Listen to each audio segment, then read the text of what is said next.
steps in controlling process is discussed in this video. Very important questions in Unit 5 of Principles of Management subject are steps in controlling process, budgetary control techniques, use of computers and IT in management control, productivity improvement techniques. Let us discuss about the first question, steps in controlling process or controlling process. It consists of 4 important steps. First step is establishing standards. Second step, measure actual performance. Third step, compare actual performance against standards. Fourth step, evaluate results and take corrective actions. It is described in this figure.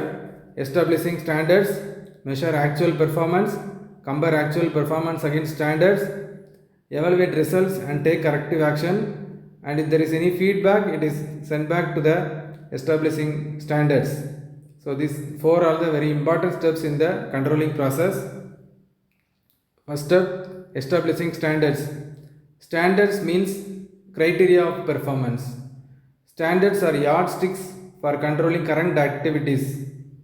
The standards should be of verifiable terms.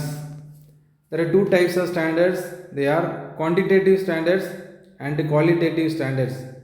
Quantitative standards are expressed in numerical terms such as money or production units or sales product, etc. Qualitative standards. It is very difficult to measure qualitative standards.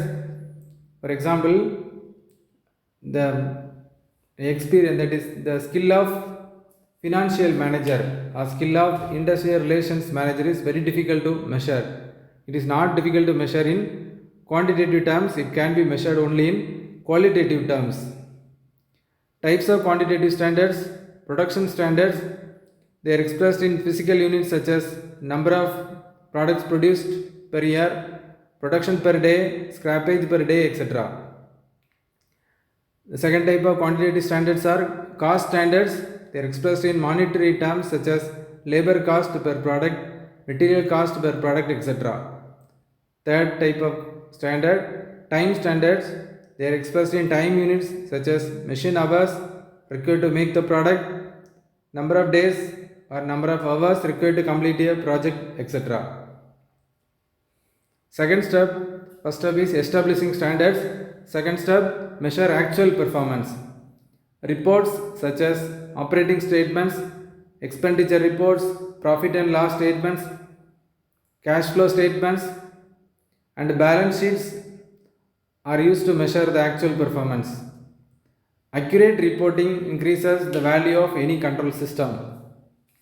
Recent improvements in data processing increases the speed of processing reports.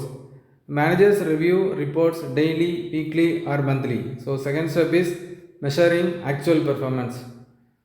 Third step is comparing actual performance against standards. So there is a standard in the figure, there is a standard S and P is actual performance, and comparing standards and actual performance. So there is a deviation. Standard is very high and the performance is somewhat lower than the standard, so there is a deviation. So comparing actual performance against standards, managers compare actual performance against standards and determine the deviations. Managers make corrective action only when the deviation is significant. The deviation is not significant, they will not take any action.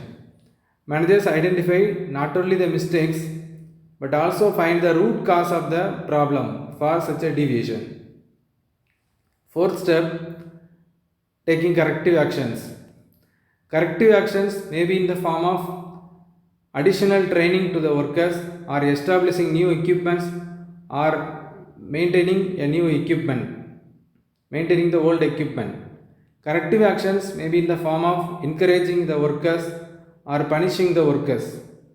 2 types of mistakes occur in corrective action. Take action when no action is required. Take no action when action is required. So these are all the 4 steps in the controlling process. Establishing standards, measure actual performance, compare actual performance against standards. Fourth one, corrective action. These 4 steps are very essential and this question is very important. Thank you.